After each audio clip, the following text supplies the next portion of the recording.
Amém e amém.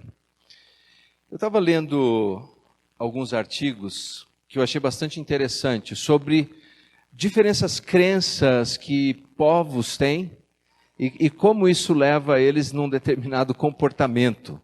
Né? Assim, porque aquilo que você crê, não esqueça isso, o que você crê molda o seu comportamento. O que você crê molda o seu comportamento. Sempre é assim. Então, olha algumas coisas interessantes que eu encontrei. Por exemplo, na Dinamarca, quando é final de ano, eles têm um hábito. Então, o hábito é o seguinte. Ao longo do ano, quando quebra um prato na casa, um copo, as pessoas vão colecionando os cacos. Ao longo do ano, vai guardando tudo que quebra, guarda lá o caco do prato, do copo, da xícara, para que no final do ano, na noite da virada, você leve isso e jogue no jardim das pessoas que você ama. Quanto mais caco tiver no seu jardim, mais amado você é. E aquilo é um gesto para desejar que você tenha um bom ano. Aqui provavelmente nós denunciaríamos a pessoa que está jogando lixo no nosso quintal. Mas veja, quando a pessoa acredita em alguma coisa, leva ela a um determinado comportamento. Mas o que me chamou mais atenção foi o que eu vi a respeito da França. Lá na França, eles têm uma crença muito interessante, que é a seguinte: se você estiver andando lá numa calçada, numa rua, e você pisar no excremento de um cachorro, se você pisar com o pé esquerdo, é sinal que você vai ter muita sorte, que você vai ser muito próspero. Então imagine a alegria quando alguém pisa no excremento do cachorro na rua com o pé esquerdo. Que alegria que é, não vai nem trabalhar naquele dia. Ah, mas tem um detalhe. Se pisar no excremento do cachorro com o pé direito, mau agouro. Então, lá, se for pisar no excremento do cachorro, escolha bem o pé. Mas não é interessante como isso molda o nosso comportamento? É por isso que a Bíblia, continuamente, nos desafia e nos exorta a termos atenção com o risco da ascensão de falsos profetas e falsos mestres. Porque aquilo que eles vão nos ensinando, se entrar no nosso coração, na nossa mente, vai moldar o nosso comportamento.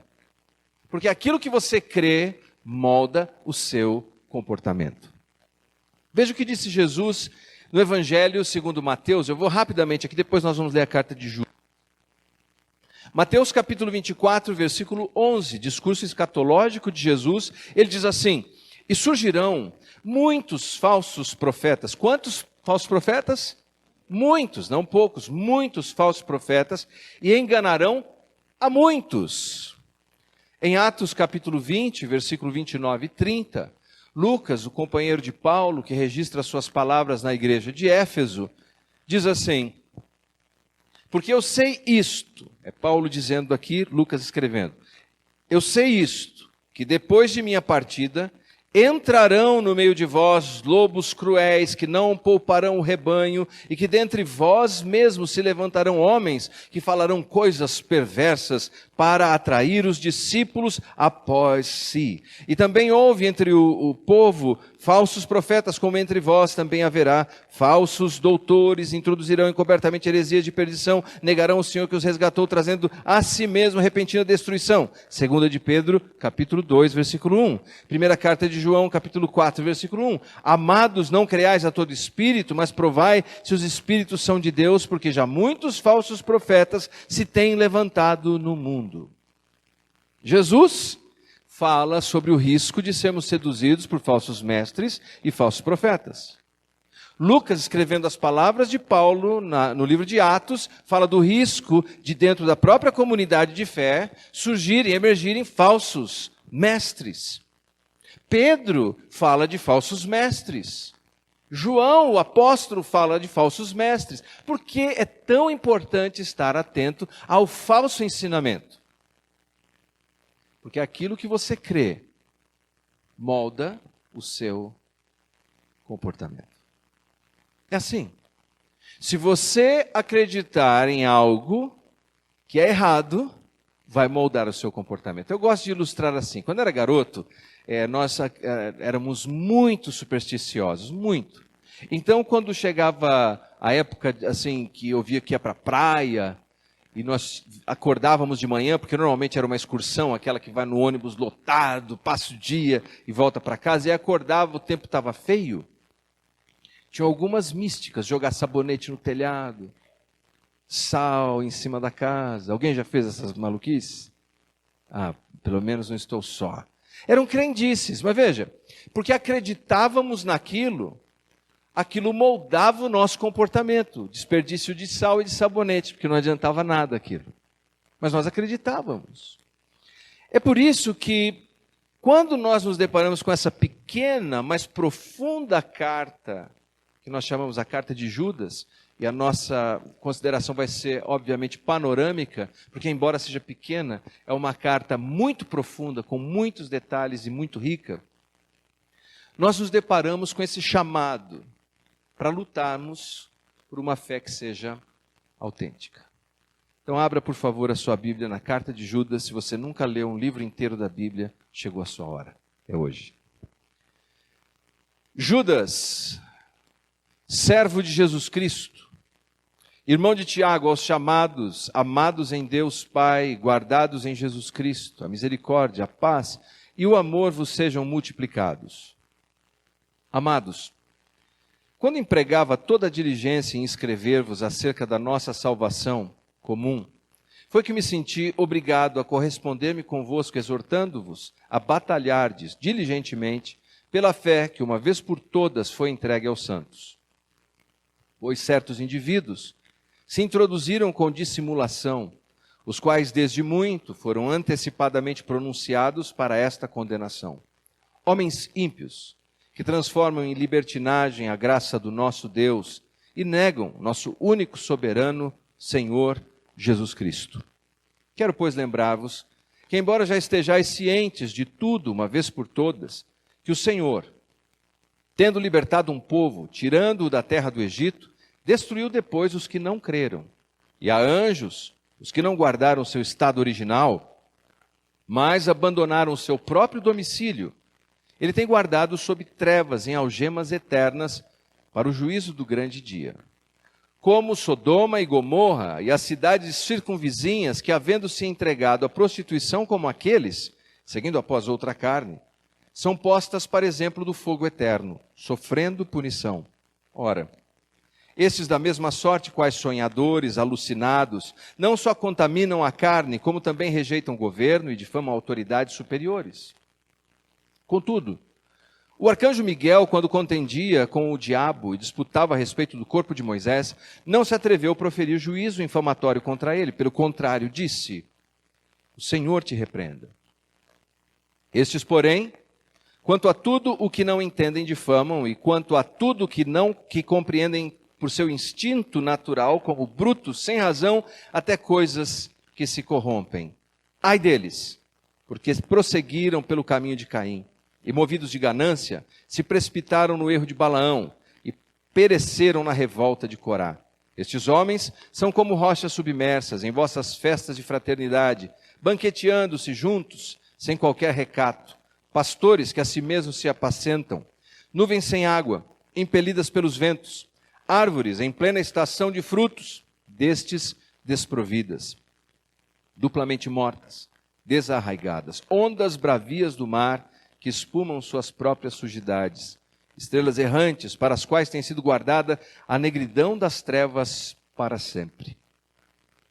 Quanto a estes, foi que também profetizou Enoque, o sétimo depois de Adão, dizendo: eis que veio o Senhor entre suas santas miríades, para exercer juízo contra todos e para ter convictos todos os ímpios, acerca de todas as obras ímpias que impiamente praticaram, e acerca de todas as palavras insolentes que ímpios pecadores proferiram contra ele. Os tais são murmuradores, são descontentes, andando segundo as suas paixões. A sua boca vive propalando grandes arrogâncias, são aduladores dos outros por motivos interesseiros.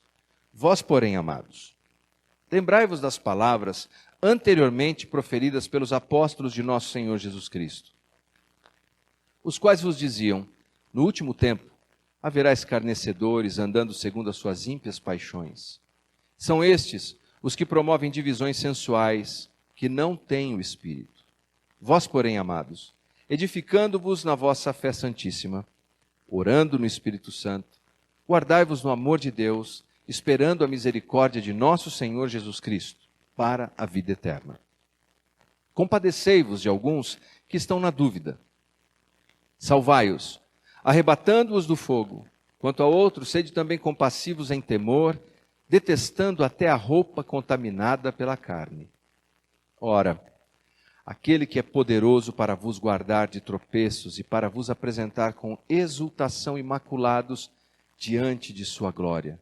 Ao único Deus, nosso Salvador, mediante Jesus Cristo, nosso Senhor, glória, majestade, império e soberania, antes de todas as eras, e agora, e por todos os séculos. Amém. Você conhece alguém que tem nome de Pedro? De Paulo? De Mateus? Marcos? Lucas? João? Olha, virou até ginástica. E Judas? Não conhece nenhum Judas? Veja como as coisas são curiosas, não é?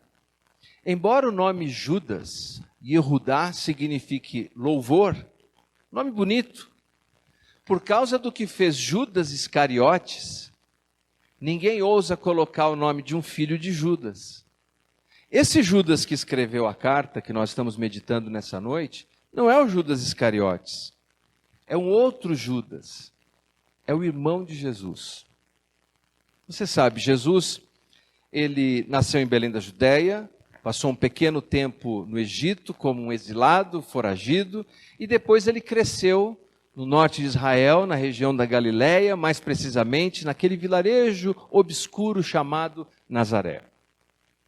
Embora Jesus seja o fruto da concepção sobrenatural, Jesus é filho de Deus, Deus Filho, nascido, gerado pelo Espírito Santo no ventre da jovem Maria, ele teve outros irmãos. Maria, com José, teve outros filhos. E o Evangelho de Mateus, capítulo 13, versículo 55, nos fala sobre isso, quando diz assim, que entre eles moravam os seus irmãos e as suas irmãs, e Judas é o nome ali.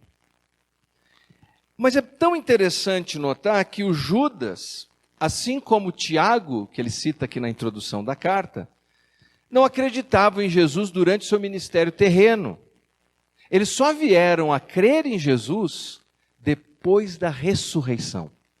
A ressurreição deu todas as provas incontestáveis para que eles crescem no irmão mais velho, Jesus. Mas veja como ele começa a sua carta. Note como ele foi impactado. Ele diz assim, que ele é servo de Jesus Cristo e irmão de Tiago. Versículo 1. Por que ele não dá logo uma carteirada, dizendo, eu sou irmão de Jesus? Porque depois da ressurreição de Cristo, na sua relação com Cristo, ele entendeu qual é o propósito mais importante daqueles que seguem a Jesus. É ser servo de Jesus. Ele diz assim, eu sou servo de Jesus. E na língua grega, existem várias palavras para descrever essa atividade, como em português também. E a palavra original aqui é doulos, que literalmente significa, eu sou um escravo de Jesus.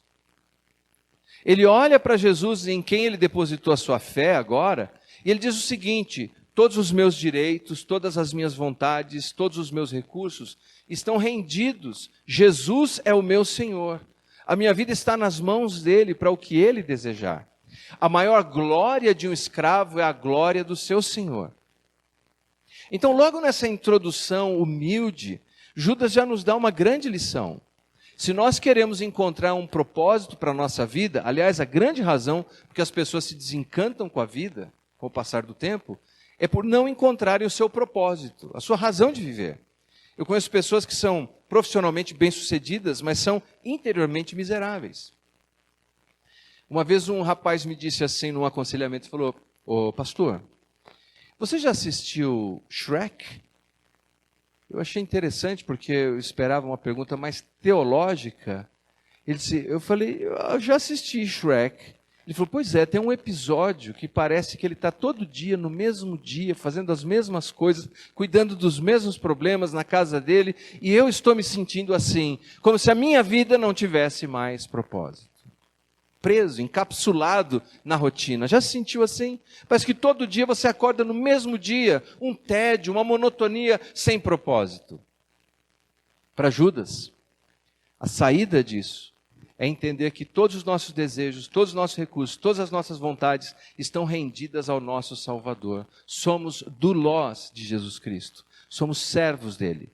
Então tudo que você tem e tudo que você faz é para ele. E um outro item que vemos aqui é que ele se associa a Tiago. Tiago era um irmão importante, foi líder na igreja de Jerusalém, e ele não diz assim: Tiago é meu irmão. Ele diz: eu sou o irmão de Tiago. Tiago é mais importante que eu. E imediatamente, após ele se apresentar, ele fala para aquela audiência quem eles eram. E ao falar para aquela audiência quem eles eram, ele nos diz quem nós somos. E veja a maneira maravilhosa como ele faz a sua introdução no versículo 1, na parte B. Depois eu vou acelerar, porque senão não dá tempo de eu falar todos os versículos dessa carta. Mas olha só, ele fala de você. Quem você é para os olhos de Deus. Primeiro, chamados, amados, guardados. Chamados aqui, a palavra que ele utiliza é kalem. Era uma palavra usada para descrever, por exemplo, alguém que era convocado para uma tarefa, para cumprir uma missão. E você é alguém chamado por Deus para cumprir uma missão, para ser luz do mundo, para ser sal da terra. Não importa o que você faz, você pode estar lavando a louça e dizer: eu sou a luz do mundo. Sim. Pode pôr glória a Deus lavando a louça, é luz do mundo. Você pode estar fazendo um trabalho anônimo que as pessoas não reconheçam muito a importância do que você está fazendo ali, mas você pode dizer: eu sou sal da terra. Porque você foi chamado, convocado para uma função importante. Mas também a palavra kalem significa alguém que é convidado para uma festa. Porque servir a Jesus é a maior alegria que nós podemos ter. É verdade. Lembre-se que o primeiro sinal que Jesus realizou foi onde? Foi num casamento. Foi numa festa. Foi transformar a água em vinho. Porque servir a Cristo é muito significativo que esse tenha sido o primeiro sinal de Jesus. Porque servir a Jesus é uma alegria. Quando eu estava no início do meu ministério, eu me lembro que quando me chamaram para fazer o primeiro velório que eu ia realizar, eu peguei a minha Bíblia e comecei a ler, procurando o que eu poderia dizer que Jesus faz num velório. E o que Jesus faz no velório? Acaba com o velório, ressuscita o morto, vira uma festa. Jesus traz alegria. Jesus é alegria, vida. E aquilo me fez ainda mais dependente de Jesus, porque quando vou eu sei de todas as minhas limitações e me faz desejar a volta de Jesus. Quando dizemos Maranata, é disso que estamos falando, daquele que pode enxugar as lágrimas dos nossos olhos e nos trazer de volta toda a alegria que precisamos. Chamados para uma tarefa, chamados para uma festa. E terceiro, também a palavra significa intimados. Eu não vou pedir para você levantar a mão. Já foi intimado a ir ao fórum? Já foi intimado alguma vez? Essa é uma outra palavra, é um outro sentido para a mesma palavra de chamados. Nós também somos chamados para um dia prestarmos contas a Jesus. A carta de Paulo aos Coríntios diz assim que um dia nós apareceremos diante do tribunal de Cristo. Não diante do grande trono branco, onde os homens sofrerão o juízo divino por seus pecados. Mas veja, o seu trabalho não é vão no Senhor. Sabia disso? Você pode fazer algo e falar, puxa, parece que isso aqui não está valendo nada, a minha fidelidade, a minha dedicação, meu desejo de viver em santidade, meu desejo de fazer o certo, parece que não está adiantando nada. Um dia, nós estaremos diante do tribunal de Cristo, somos intimados. E lá receberemos as recompensas por nossa fidelidade, pelas obras que fizemos. Então, atenção, é verdade. Você não vai ser recompensado por tudo aqui desse lado. Assim, não é uma matemática em que, puxa, se eu fiz tudo certo, então eu já vou colher tudo agora. Não, não, não, não. Talvez nós não vamos colher agora. Aliás, certamente não colheremos tudo agora.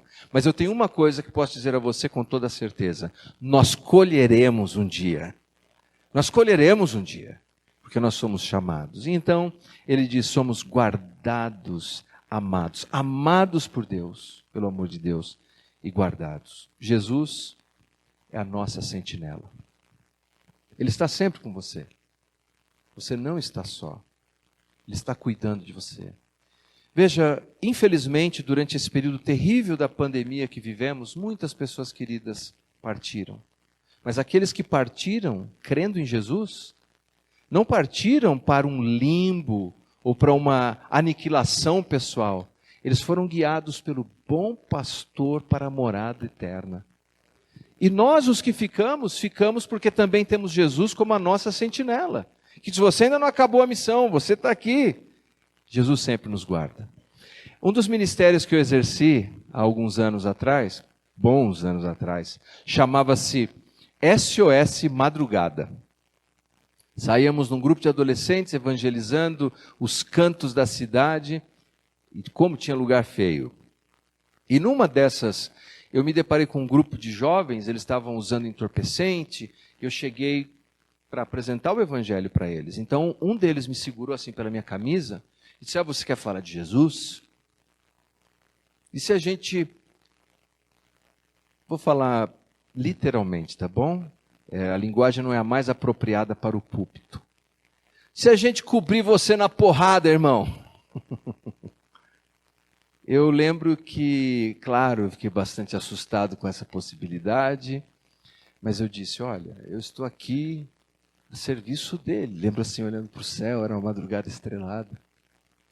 Falei, e se ele permitir, eu acho que eu vou apanhar de vocês. Aí o rapaz disse, eu gostei de você, irmão. Prega para a gente aí. Jesus é nossa sentinela. Jesus está cuidando da nossa vida. E Judas tinha essa certeza, que eu e você estamos guardados por Jesus. Mas aqui o versículo-chave dessa carta, versículo 3. Amados, embora tivesse muito ansioso para lhes escrever acerca da salvação que compartilhamos, senti que era necessário escrever-lhes insistindo que batalhassem pela fé. Pela fé, uma vez por todas, confiada aos santos. Basicamente o que ele diz aqui, Judas, é que quando ele se sentou com a sua pena inspirada para registrar uma mensagem, ele queria registrar uma mensagem devocional, de encorajamento, falar da salvação que nós temos em Jesus. Mas ele se sentiu impelido a escrever, nos desafiando, e desafiando aquela audiência original, a batalharem pela fé que uma vez por todas foi entregue aos santos. Quando fala de uma fé que foi entregue de uma vez por todas, fala da essência do Evangelho. Não há mais nada novo. Uma vez que fechou o cânon das Escrituras que nós temos, esta é a fé que nos foi entregue. É verdade que estava num processo construtivo aqui, porque há uma sucessão apostólica. Quem sucede os apóstolos é a própria Escritura e não os homens. Porque tudo que precisávamos ter revelado a respeito de Deus está aqui, nesse livro santo. Se você quer conhecer Deus e a vontade de Deus, está aqui, uma vez por todas nos foi entregue. Ele diz assim, eu quero insistir para que vocês batalhem pela fé. Essa palavra batalhar, claro, nos traz a ideia de guerra, de luta, de conflito, de persistência.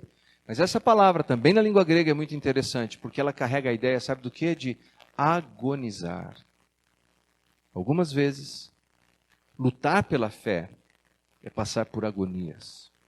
E cada um de nós tem um campo ali de batalha para continuar consistente com a fé em Jesus. Eu não sei qual é a sua. Algumas vezes é porque te pressionam a fazer o errado, mas você continua insistindo em fazer o certo, mesmo correndo o risco de ter prejuízo. Me permita uma experiência. Eu fui a primeira pessoa da minha família a me converter. E pouco tempo depois da minha conversão, o meu avô, o senhor Silvério Tarrataca, estava hospitalizado. E eu peguei alguns folhetinhos e fui visitar meu avô no hospital, para levar uma palavra para ele, falar de Jesus. E quando eu entrei pela porta do quarto, meu avô, português, teimoso que só, já disse assim: você agora é protestante?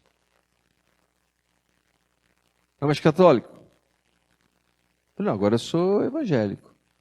Ele falou, olha, Leandro, não há mais nada em você que eu admiro. Nada. Pode ir embora daqui, pode ir embora.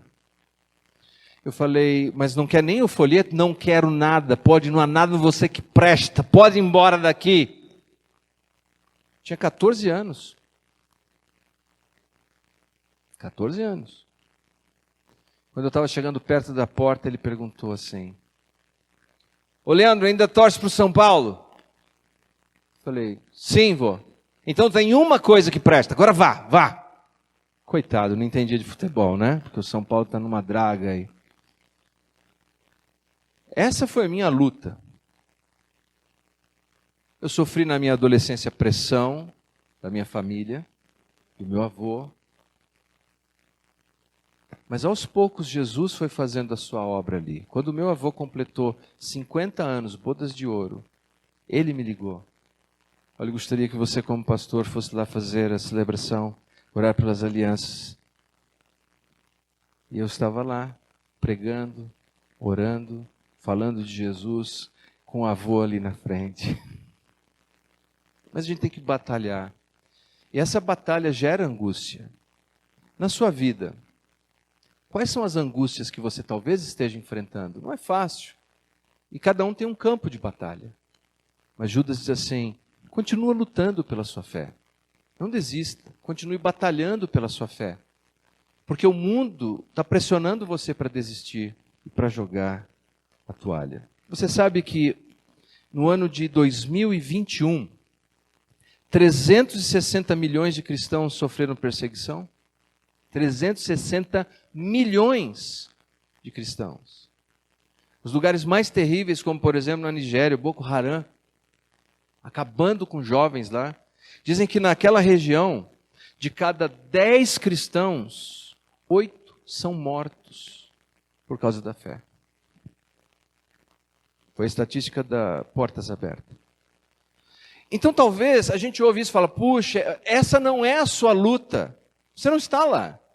Mas certamente você tem a sua luta, querendo que você desista, querendo que você desanime da fé. Judas, inspirado pelo Espírito Santo, Judas, o irmão do Senhor, o irmão de Tiago, ele diz assim, batalhe diligentemente pela sua fé. Não desista, não jogue a toalha, continue lutando. E essa é a resposta que nós devemos dar. Ele então explica que o problema que aquelas pessoas estavam vivendo, versículos 4 e 5, mas vamos ficar só no 4 por causa do horário, ele diz assim, porque certos indivíduos se introduziram com dissimulação, os quais desde muito foram antecipadamente pronunciados para a condenação, homens ímpios que transformaram em libertinagem a graça do nosso Deus. Note, ele diz assim, eles se introduziram. É gente que foi entrando despretensiosamente na vida daquela igreja, como há pessoas que entram despretensiosamente na nossa vida. De repente é uma mensagem que você recebe no Instagram, no Facebook, vai chegando aos poucos ali, e quando você se dá conta, estão levando você para longe de Jesus, para longe do Evangelho. Como diz a internet, deveria democratizar o conhecimento e se transformou no pinico do mundo. Todo mundo põe o que quer ali dentro. Então cabe a você ter essa sensibilidade de que essas pessoas vão se introduzindo sorrateiramente, secretamente. E o que eles fazem? Eles transformam em libertinagem a graça de Jesus. A graça de Jesus é o favor imerecido, amém? Mas a graça de Jesus não me dá o direito de viver a vida libertinamente. Porque na sequência ele diz assim, eles negam o Senhor. Eles negam. Há várias maneiras como alguém pode negar a Jesus. Pode negar informações que desconstroem a cristologia das tradições históricas. Mas há pessoas que negam a Jesus com as suas ações, com as suas escolhas, com o seu jeito de falar e de fazer. E é isso que nós precisamos vigiar na nossa vida, porque aquilo que eu acredito vai moldar como eu me comporto. E aí, de repente, um dia eu me dou conta que eu estou tão estranho do que era a minha caminhada com o Evangelho de Jesus. Ele diz assim, eles negam a Cristo. E nesse caso, negavam com o seu próprio estilo de vida. Qual era a consequência disso? O juízo. Então ele apresenta alguns exemplos. Eu disse que a carta é rica, né? Mas já estamos chegando lá. Ele apresenta alguns exemplos da história para que nós entendamos que aqueles que seguem por esse caminho de apostasia e de afastamento não terminam bem. Primeiro exemplo, ele fala de Israel no deserto. Lembram quando eles enviam os espias para ver a terra prometida, lá em Êxodo 13, 14? E aí, apenas 2, Josué e Caleb, voltam dizendo, não, olha, nós vamos conseguir. E todos os outros disseram, não, nós já perdemos essa batalha. Por causa da incredulidade deles, aquele povo não entrou na terra prometida. Ficaram peregrinando no deserto 40 anos. Você quer viver a sua vida em círculo, patinando por 40 anos? Seja descrente. Mas se você quer entrar na terra que mana leite e mel, se você quer ser verdadeiramente bem-sucedido, deposite a sua fé em Deus, confie em Jesus e não arrede o pé. O segundo exemplo que ele nos dá são sobre anjos caídos, no versículo 6. Ele fala dessa rebeldia de anjos que não guardaram seu estado original. Provavelmente uma referência a Gênesis capítulo 6, quando os chamados filhos dos homens amaram, os filhos de Deus amaram as filhas dos homens. Uma história um pouquinho complicada para a nossa noite, vou pular aqui. Mas estes seres rebeldes estão em algemas eternas. E depois ele fala de Sodoma e Gomorra. Nós conhecemos a história da imoralidade sexual e o que aconteceu com eles. E depois a perversão de Caim por causa da sua inveja. E finalmente a apostasia de Balaão, que profetizava por causa de dinheiro, por causa do vil metal. Quem pagasse mais recebia a melhor mensagem. E Coré que vivia uma atitude de rebeldia contra a autoridade instituída, que representava a revelação de Deus, assim como os falsos mestres tinham uma atitude de rebeldia em relação à revelação de Deus. Mas Miguel nos dá um bom exemplo. Quando mesmo contendendo com Satanás pelo corpo de Moisés, você sabe, até hoje não sabemos onde está o corpo de Moisés. O Senhor ocultou, provavelmente para que as pessoas não idolatrassem aquele corpo. O que disse Miguel a Lúcifer, a Satanás? Ele disse, o Senhor te repreenda. Importante, nós confiamos no Senhor para que Ele faça a sua justiça. Amém? Nunca tome a justiça nas suas próprias mãos, não diga impropérios para que você tome a justiça e tente resolver da sua maneira. Se você estiver sofrendo injustiças, confie na justiça do Senhor. E depois disso, ele passa a apresentar algumas metáforas. E nós já estamos quase no final. Ele diz que quem segue esse caminho de falsos mestres, que se afastam de Deus, eles são como rochas submersas, recifes escondidos. No dia 15/12 de 1991, o Salem Express, um navio, afundou, porque ele colidiu contra recifes submersos e 464 pessoas morreram. O que ele quer dizer? É que quando nós seguimos aquilo que não é verdadeiro, não é consistente com Deus, eu vou indo em águas que parecem plácidas, mas de repente eu me deparo com os recifes escondidos ali, as letras miúdas do contrato, e isso afunda a minha embarcação. E o prejuízo é sempre grande. Segundo, ele diz que eles são como pastores egoístas que pastoreiam apenas a si mesmos. Terceiro, são nuvens secas. Pense numa comunidade que depende de atividade agrícola. Quando se via uma nuvem no céu, era a maior alegria. Eles ficavam com o coração festivo, porque sinal de chuva era sinal de prosperidade. Mas ele diz assim, que os falsos mestres são assim. Prometem, mas não podem cumprir. Nesse mundo, meus queridos, há tanta coisa dizendo que você vai ser feliz se você fizer isso. Você vai ser feliz se usar droga, você vai ser feliz se praticar vida de imoralidade. Tudo isso é nuvem sem água. Ilusões que não trazem de fato a satisfação que precisamos. São ondas selvagens e estrelas errantes. Naquele tempo, as pessoas para navegarem usavam as estrelas como referência, como um mapa. Mas quando você tem uma estrela cadente, ela é uma estrela errante.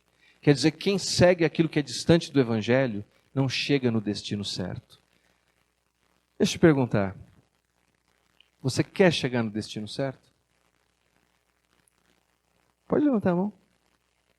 Se você deseja chegar no destino certo, continue fazendo o que é certo. Olhe para a sua vida e pergunte, Senhor, o que eu posso fazer aqui? Porque quando consideramos essa gente descrita aqui, o que aguarda eles é juízo. Aqui o que Deus nos diz que devemos fazer para continuarmos firmes, eu vou encerrar com isso. Versículo 20. Ele diz que nós devemos nos edificar na nossa fé. Isso é por meio da palavra de Deus. Eu participei de uma pesquisa que foi feita em 16 países e a conclusão foi a seguinte, era 4x4 a conclusão. As pessoas que meditam na Bíblia 4 dias por semana, 4 vezes ao dia, sua vida profundamente transformada. Eu não quero que isso seja um número mágico para você, mas a ideia é, quanto mais tempo você passar com a palavra de Deus, mais a sua vida será transformada. Algumas vezes a gente fica pensando, puxa, por que não muda? Porque a gente não muda. Porque nós precisamos ter mais contato com a palavra de Deus. Segundo, ele diz que nós devemos orar confiantes no poder de Deus, sabendo que o Senhor é quem vai executar a sua obra. Nós não confiamos na nossa própria força, mas na força do Senhor. Terceiro, olhe para aqueles que estão duvidosos e tenha compaixão deles. Não faça juízo sobre eles, mas estenda a mão para ajudá-los. Eu vou terminar com essa doxologia, essas palavras de louvores a Deus. Diz assim, ora, aquele que é poderoso para vos guardar de tropeços, para vos apresentar com exultação, imaculados diante da sua glória, ao único Deus, nosso Salvador, mediante Jesus Cristo, Senhor nosso, glória, majestade, império, soberania, antes de todas as eras e agora e por todos os séculos. Amém. De um lado, existem coisas que nós devemos fazer para nos mantermos firmes. Palavra de Deus, a oração, a compaixão àqueles que precisam. E do outro lado nós lemos o que Deus fará por nós, aquele que é poderoso para nos guardar de cair. A palavra traduzida por tropeçar aí é guardar de cair. O prédio mais alto do mundo é o Burj Khalifa, em Dubai. 828 metros de altura. Não consigo nem imaginar. Porque o prédio mais alto de São Paulo atualmente é o Platina 220, que tem 127 metros. O outro tem 828 metros. E uma pergunta é, por que não cai? Vou ler aqui rapidinho para vocês, embora nós temos no recinto um técnico no assunto. 194 estacas de concreto armado. Esteiras de 3 e 7 metros de espessura, construídas em 4 vertentes, utilizando 12.500 metros cúbicos de concreto. Estacas de 1,5 metro de diâmetro e 43 metros de comprimento, capacidade projetada de 3.000 toneladas cada. Você olha aquele prédio enorme e diz assim, por que ele não cai? Por que ele está em pé? Por causa da fundação dele. É a fundação. Se nós estivermos, eu não sei o que você está vivendo na sua vida, quais são os seus desafios, o que está fazendo você pensar em desistir e jogar a toalha? Se a sua fundação for Cristo, o Deus que nos guarda de tropeçar, é a nossa fundação, e Ele vai nos apresentar puros um dia, diante da sua glória. A Ele seja a honra, o louvor para todo sempre. Amém e amém.